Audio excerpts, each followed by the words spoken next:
তৃণমূল পরিচালিত উত্তর দমদম পুরসভার চেয়ারম্যান। তৃণমূলের আমলে একের পর এক পুকুর ঝিল দখলের অভিযোগ উঠেছিল তার বিরুদ্ধে, আর পালা বদলের পর এখন তারই পুকুর ঝিল থেকে মাছ চুরি প্রায় ৮০ লক্ষ টাকার।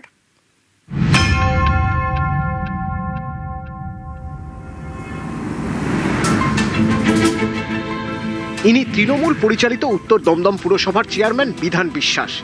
এককালে এর বিরুদ্ধে অন্যের পুকুর ঝিল দখলের অভিযোগ উঠত। পালা বদলের পর সেই অভিযোগের বদল হয়েছে। এখন দাপুটেই তৃণমূল নেতা অভিযোগ করছেন তার পুকুর ঝিল থেকে নাকি কারা মাছ চুরি করছে। আমার শুধু একটা ঝিল না, বহু ঝিল উত্তর দমদমে সমস্ত কিছু লুট করে নিয়েছে। প্রায় ৮০ লক্ষ টাকার উপরে মাছ তারা লুট করেছে।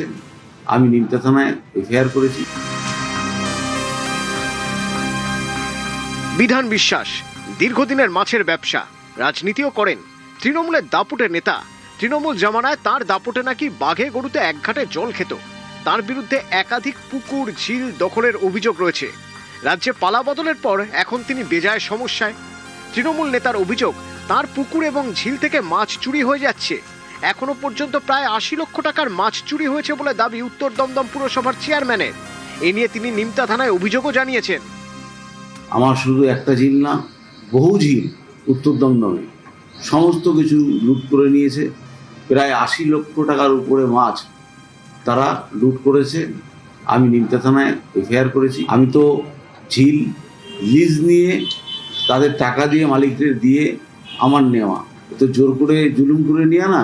রাজনৈতিক কোনো কিছু থাকলে সেটা রাজনৈতিকভাবে লড়াই করুক, কিন্তু কোনো মানুষেরই, সে যে দলেরই হোক, সিপিএম হোক, বিজেপি হোক, তৃণমূল হোক, এর পেটে মারা উচিত না।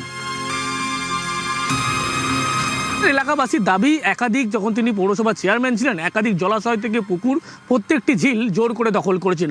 পরবর্তী ক্ষেত্রে পালাবদল, সেই পালাবদলের পরেই তারই পুকুরে এবং ঝিল সমস্ত মাছ কিন্তু অবাধে লুট এবং চুরির ঘটনা ঘটছে জানিয়ে থানায় অভিযোগ দায়ের করেন। পুলিশের পক্ষ থেকে গোটা বিষয়টা খতিয়ে দেখার আশ্বস্ত করে, যদিও তিনি জানান ছোট থেকেই তার মাছের ব্যবসা ছিল, পরবর্তী সময় আরও মাছের ব্যবসা বড় হয়। ক্যামেরায় মনোজ কুমারের সঙ্গে অনুপ চক্রবর্তী, নিউজ 18 বাংলা, নিমতা।